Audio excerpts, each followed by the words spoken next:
Dhanik Bharat Educational Institutions, Inter, IIT, JEE, NEET, admission opened. NEET వ్యవహారంపై టాలీవుడ్ నుంచి first reaction వచ్చింది. Paper leakage పైన దర్శకుడు శేఖర్ కమ్ముల తీవ్ర ఆవేదన వ్యక్తం చేశారు. జెన్జెట్ పోరాటానికి శేఖర్ కమ్ముల సెల్యూట్ చేశారు. విద్యాశాఖ మంత్రి వెంటనే రాజీనామా చేయాలని డిమాండ్ చేశారు. ఆత్మహత్య చేసుకున్నటువంటి విద్యార్థుల కుటుంబాలకు పరిహారం ఇవ్వాలంటూ కూడా టాలీవుడ్ డైరెక్టర్ ప్రధానంగా కోరడం జరిగింది. న్యాయపరమైనటువంటి డిమాండ్ల కోసం విద్యార్థులు దెబ్బలు తినడం బాధాకరమన్నారు శేఖర్ కమ్ముల. అయితే విద్యార్థులు చేస్తున్నటువంటి పోరాటంలో పూర్తి న్యాయం ఉందంటూ కూడా ఆయన ఆవేదన వ్యక్తం చేశారు. మన పిల్లలు గెలిస్తే దేశం గెలిచినట్టే అంటూ కూడా ఫేస్బుక్ లో పోస్ట్ పెట్టారు. నీట్ లీకేజ్ పైన కేంద్ర ప్రభుత్వం పైన ఒత్తిడి క్రమంగా పెరుగుతుంది. సోషల్ మీడియాలో ప్రస్తుతం శేఖర్ కమ్ముల యొక్క పోస్ట్ వైరల్ గా మారుతుంది. ఒకసారి యూటీవీ స్క్రీన్ పైన మనం శేఖర్ కమ్ముల పెట్టినటువంటి పోస్ట్ ను చూద్దాం. నీట్ పేపర్ లీక్ కి బాధ్యత వహిస్తూ విద్యాశాఖ మంత్రి రాజీనామా చేయాలి. నీట్ పేపర్ లీక్ వల్ల ఆత్మహత్య చేసుకున్నటువంటి పిల్లల కుటుంబాలకు ఆర్థిక పరమైనటువంటి ప్రోత్సాహాన్ని అందించాలి, భరోసాను కల్పించాలి. అంటే మళ్ళీ ఇలాంటివి జరగకుండా ఒక గట్టి భరోసా ఏ ప్రభుత్వమైనా అడగకుండానే చేయాల్సినటువంటి పనులు ఇవి అంటూ కూడా ఆయన పోస్ట్ లో ప్రధానంగా పేర్కొన్నారు. సో ఈ మొత్తం డిమాండ్ చేయాల్సినటువంటి అంశాల, సో ఈ మొత్తం కూడా ప్రత్యేకంగా చెప్పుకోవాల్సినటువంటి అంశాల, ఏ ప్రభుత్వం అడగకుండా అయినా చేయాల్సినటువంటి పనులు ఇవి అంటూ కూడా సైలెంట్ గా చురుకలంటించేటువంటి విధంగా పోస్ట్ అయితే కనబడుతుంది. అయితే ఈ చిన్న డిమాండ్లు సాధించుకోవడానికే లక్షలాది మంది పిల్లలు లాఠీల దెబ్బలు తిని రక్తమోడుస్తున్నారు. తిండి తిప్పలు మాని దెబ్బలకి ఓర్చుకొని రాత్రనగా పగలనగా ఉద్యమిస్తున్నారు అంటూ కూడా ఆయన ప్రధానంగా విమర్శించారు. అయితే పిల్లల అకౌంటబిలిటీ అంటే పిల్లల పారదర్శకతకు సంబంధించి అడుగుతున్నారు. ఇందులో న్యాయం ఉంది. ప్రభుత్వం వాళ్ళ మాట వినాలి, వాళ్ళకి భరోసా ఇవ్వాలి, వాళ్ళ స్ఫూర్తిని గెలిపించాలి. మన పిల్లలు గెలిస్తేనే కదా దేశం గెలిచినట్టు, మన పిల్లలు గెలిస్తే మనం బ్రతికినట్టు. యాక్చువల్ గా ప్రజలు గెలిస్తే ప్రభుత్వాలు గెలిచినట్టు. డియర్ జెన్జెట్, మీరు చేస్తున్నటువంటి ఈ పోరాటానికి చేతులెత్తి దండం పెడుతున్నాం. ఐ సెల్యూట్ యూ అనేది మాత్రం శేఖర్ కమ్ముల ప్రధానంగా ఫేస్బుక్ లో పెట్టినటువంటి పోస్ట్. దేశవ్యాప్తంగా తీవ్ర సంచలనం రేపుతుంది నీట్ పరీక్షల యొక్క వ్యవహారం. ఈ వివాదం ఇప్పటికే కొనసాగుతున్నటువంటి వైన మనం చూస్తున్నాం. పేపర్ లీకేజ్ అక్రమాలపైన తాజాగా టాలీవుడ్ నుంచి తొలిసారిగా ఒక స్పందన వచ్చింది. ఒక ప్రముఖంగా అందరికీ తెలిసిన ప్రముఖ దర్శకుడు, మరి ముఖ్యంగా చిత్ర పరిశ్రమ దగ్గర నుంచి, దక్షిణ భారతదేశ చిత్ర పరిశ్రమ నుంచి, మరి ముఖ్యంగా తెలుగు రాష్ట్రాల చిత్ర పరిశ్రమ నుంచి ఒక ప్రముఖ దర్శకుడైన శేఖర్ కమ్ముల తొలిసారిగా స్పందించారు. ఇప్పటి వరకు ఏ దర్శకుడు దీనిపైన స్పందించలేదు, ఏ నటుడు దీనిపైన వారికి సానుకూలంగా స్పందించలేదు, ఏ నటుడు దీనికి సంబంధించి సానుకూలంగా వారికి సంబంధించిన విచారాన్ని కూడా వ్యక్తం చేయలేదు. సమాజంలో సున్నితమైనటువంటి అంశాలు, చాలా కీలకమైనటువంటి అంశాలు, దేశవ్యాప్తంగా సాగుతున్నటువంటి వైనం కూడా ఇలాంటి పరంపరలో కొనసాగుతున్నటువంటి ప్రక్రియ మనం చూస్తున్నాం. సో శేఖర్ కమ్ముల తాజాగా పెట్టినటువంటి పోస్ట్ మాత్రం కొంతవరకు కలకలం రేపుతుంది. ఒక కొత్త చర్చకు కూడా కారణమైనటువంటి నేపథ్యాన్ని మనం చూస్తున్నాం. విద్యాశాఖ మంత్రి రాజీనామా చేయాలని వారు అడుగుతున్నటువంటి డిమాండ్, వారికి ఆర్థిక పరమైనటువంటి భరోసాని కల్పించాలని వారు చేస్తున్నటువంటి డిమాండ్ చాలా చిన్నవి అనేది మాత్రం శేఖర్ కమ్ముల చెప్తున్నారు. అసలు ఇంతకీ అక్కడ జరుగుతున్నటువంటి పరిస్థితులను, శేఖర్ కమ్ముల ఆవేదనకు కారణమైనటువంటి విజువల్స్ ను ఓసారి పరిశీలిద్దాం.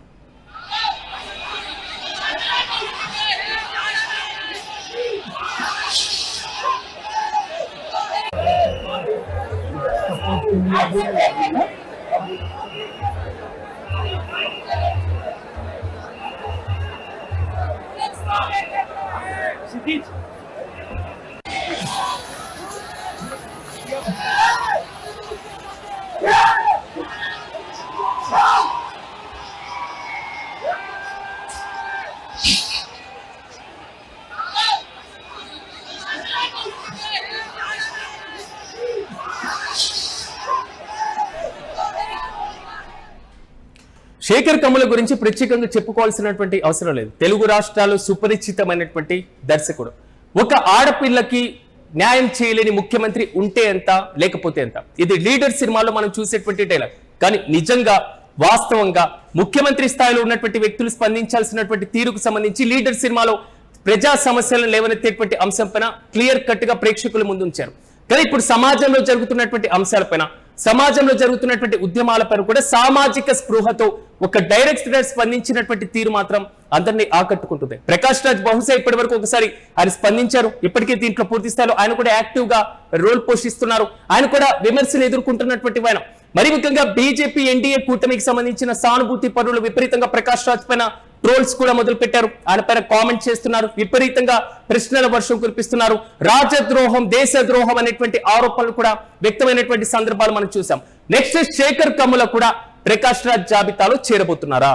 శేఖర్ కమ్ముల కూడా విద్యార్థుల పైన సానుకూలమైనటువంటి స్పందన చూసిన తర్వాత సో శేఖర్ కమ్ములను కూడా టార్గెట్ చేస్తూ విపరీతంగా ట్రోల్ చేసిన ఆశ్చర్యపోవాల్సినటువంటి అవసరం లేదు అనేది మాత్రం సామాజిక విశ్లేషకుల దగ్గర నుంచి వస్తున్న వాదన. కానీ ఇక్కడ ఒక విషయాన్ని గమనించాలి. సో ఇప్పుడు జరుగుతున్న ఇంత కీలకమైన క్రిటికల్ సిచ్యువేషన్ పైన సామాజిక స్పృహతో ఒక దర్శకుడు స్పందించినటువంటి తీరు, ఒకవేళ నేను స్పందిస్తే, విద్యార్థులకు సానుకూలంగా మాట్లాడితే, కేంద్ర ప్రభుత్వానికి వ్యతిరేకంగా ఏదైనా కామెంట్ చేస్తే రేపటి నుంచి నేను టార్గెట్ అవుతాను కదా, నా పైన ట్రోల్స్ మొదలు పెడతారు కదా, నన్ను పూర్తిగా ట్రిగ్గర్ చేసేటువంటి ప్రయత్నం చేస్తారు కదా అనేటువంటి ఆలోచన వచ్చినా ఆయన స్పందించినటువంటి తీరు మాత్రం అందరినీ ఆకట్టుకుంటుంది. సమాజంలో ఉన్నటువంటి సున్నితమైనటువంటి అంశాలపైన నిలదీసేటువంటి స్వభావం శేఖర్ కమ్ములకు ఉంది. విద్యార్థులు ఎదుర్కొంటున్న సమస్యలపైన ఆయన ప్రస్తావించినటువంటి తీరు కూడా చాలా కీలకంగా మారుతుంది. ప్రధానంగా లీడర్ సినిమాని మనం ప్రధానంగా ప్రస్తావించినప్పుడు సో ఆ సినిమాలో ఒక నాయకుడికి ఉండాల్సినటువంటి లక్షణాలు, ప్రజా సమస్యలు ఎదుర్కొంటున్నటువంటి తీరు, ఆ నాయకుడు స్పందించాల్సినటువంటి తీరు, ఈ మొత్తం ప్రక్రియ చాలా కీలకంగా చూపించేటువంటి ప్రయత్నం చేశారు. అందరినీ ఆకట్టుకుంది. చాలా అద్భుతమైనటువంటి సక్సెస్ అనుకోవాలి. ఇది కేవలం సినిమాకి మాత్రమే పరిమితం కాలేదు. నేను సినిమాకి మాత్రమే పరిమితం కాను. ఇలాంటి అంశాలు చూపించడానికి, ఇలాంటి అంశాలు చెప్పడానికి, ఒక నాయకుడి ప్రవర్తన గురించి నేను మాట్లాడడానికి నేను సినిమాలు తీసి నేను పూర్తి స్థాయిలో ఉండాల్సినటువంటి సందర్భం కాదు. నేను ఖచ్చితంగా దీనిపైన స్పందించేటువంటి తీరు నాకుంటుంది. రియల్ సమస్యల పైన కూడా నేను మాట్లాడగలను అనేది మాత్రం శేఖర్ కమ్ముల చెప్పినట్లుగా ఉంది అనేది నెటిజన్లు చేస్తున్నటువంటి కామెంట్. లాఠీ దెబ్బలు తింటున్నారు, రాత్రనగా పగలనగా ఉద్యమిస్తున్నారు. సో వారిని అందరినీ నేను అభినందిస్తున్నా అంటూ కూడా ఆయన పోస్ట్ పెట్టడం మాత్రం వైరల్ గా మారుతుంది. ఒకటి, శేఖర్ కమ్ముల చెప్పినటువంటి వాటిలో అకౌంటబిలిటీ లేనటువంటి వ్యవస్థ పైన నిలదీయడం. అకౌంటబిలిటీ లేదు, జవాబుదారీతనం లేదు. అసలు పేపర్ లీక్ అయిందంటే ఆ లీక్ కి సంబంధించినటువంటి అంశాలపైన పారదర్శకంగా విచారణ జరపాల్సినటువంటి బాధ్యత ప్రభుత్వానిపైన, వ్యవస్థలపైన ఉంటుంది. అదే జవాబుదారీతనం పైన తాజాగా ప్రశ్నించినటువంటి తీరు నెటిజన్ల దగ్గర నుంచి పూర్తి స్థాయిలో ప్రశంసలు కూడా అందుకుంటున్నారు. ప్రభుత్వాలు స్వయంగా పరిష్కరించుకోవాలి. ఒక చిన్న సమస్య, చిన్న విషయాలు, లక్షలాది మంది విద్యార్థులు రోడ్డెక్కడం ఎందుకు, వారు బాధపడడం ఎందుకు, వారు ఆవేదన వ్యక్తం చేయడం ఎందుకు, ఇలాంటి వాటికి సంబంధించి మీరు పూర్తిగా బాధ్యత వహించాలి కదా అనేది ఆయన ప్రధానంగా చేస్తున్నటువంటి డిమాండ్. దీంతో పాటుగా విద్యార్థి సంఘాలు చేస్తున్నటువంటి ఏదైతే ఆర్థిక పరమైన భరోసా, విద్యాశాఖ మంత్రి రాజీనామా చేయాలి అనేటువంటి అంశాలను కూడా ఆయన పోస్ట్ లో ప్రస్తావించారు. ఇక రెండో అంశం జెన్జెట్ కి సంబంధించినటువంటి అంశం. అయితే జెన్జీ యువత ఎవరైతే ఉన్నారో ఆ విద్యార్థుల పోరాటానికి ఆయన సెల్యూట్ చేస్తున్నారు. న్యాయపరమైనటువంటి హక్కుల కోసం శాంతియుతంగా నిరసన తెలపడం మన ప్రాథమిక హక్కు. మరి డియర్ జెన్జెట్, మీరు చేస్తున్న ఈ పోరాటానికి చేతులెత్తి దండం పెడుతున్నాను. ఐ సెల్యూట్ యూ అంటూ కూడా ఆయన మద్దతు ఇవ్వడం నిజంగా విద్యార్థులకు ఒక భారీ భరోసాగానే భావించాలి. దర్శకుడిని తక్కువగా అంచనా వేయడం, లేదా దర్శకుడిని టిగ్గర్ చేయడం, దర్శకుడిని నెక్స్ట్ టార్గెట్ చేయడం, ఈ మొత్తం కూడా సర్వసాధారణంగా కనబడుతున్నాయి. వ్యవస్థల్లో ఉన్నటువంటి లోపాలపైన ప్రశ్నిస్తే ఈ విధంగా టార్గెట్ చేస్తే వీరు విమర్శలు గుప్పిస్తారా అంటూ కూడా నెటిజన్లు ఇప్పటికే కాంట్రవర్సీ కూడా మొదలు పెట్టేశారు. అయితే తమ భవిష్యత్తు కోసం ఆందోళన చేస్తున్నటువంటి విద్యార్థులు లాఠీ దెబ్బలు తింటున్నారు, రక్తం రోడ్డు పైన చిందిస్తున్నారు, తిండి తిప్పలు లేవు, రోడ్డు పైన రాత్రి పగలు గడపాల్సినటువంటి పరిస్థితి వస్తుంది. ఈ మొత్తం మీద శేఖర్ కమ్ముల ఆగ్రహం వ్యక్తం చేయడం మాత్రం అందరినీ ఆకట్టుకుంటుంది. విద్యార్థుల డిమాండ్ల పైన పూర్తిగా న్యాయం ఉంది, ప్రభుత్వం తక్షణమే స్పందించాలి అంటూ కూడా ఆయన భరోసా ఇచ్చేటువంటి ప్రయత్నం చేశారు. చివరిగా శేఖర్ కమ్ముల మాట్లాడినటువంటి ఒక మాట, మన పిల్లలు గెలిస్తే కదా దేశం గెలిచినట్టు. అది అండ్ లాస్ట్ లో ఉన్నటువంటి ఏదైతే ఫేస్బుక్ సంబంధించిన పోస్ట్ లో మనం చూద్దాం. మన పిల్లలు గెలిస్తే దేశం గెలిచినట్టే, మన పిల్లలు గెలిస్తే మనం బ్రతికినట్లే. యాక్చువల్ గా ప్రజలు గెలిస్తే ప్రభుత్వాలు గెలిచినట్లు అనేటువంటి అంశం. అసలు ప్రజలు ప్రభుత్వాలు పక్కన పెట్టేసేయండి, పిల్లలు గెలిస్తే దేశం గెలిచినట్టు ఆయన చెప్పినటువంటి తీరు, యువతకు ఆయన ఇచ్చినటువంటి భరోసా చాలా కీలకంగా ఇక్కడ ఉంటుంది అనేది మనం ఒకసారి అర్థం చేసుకోవచ్చు. దేశ భవిష్యత్తు యువత చేతిలో ఉంది.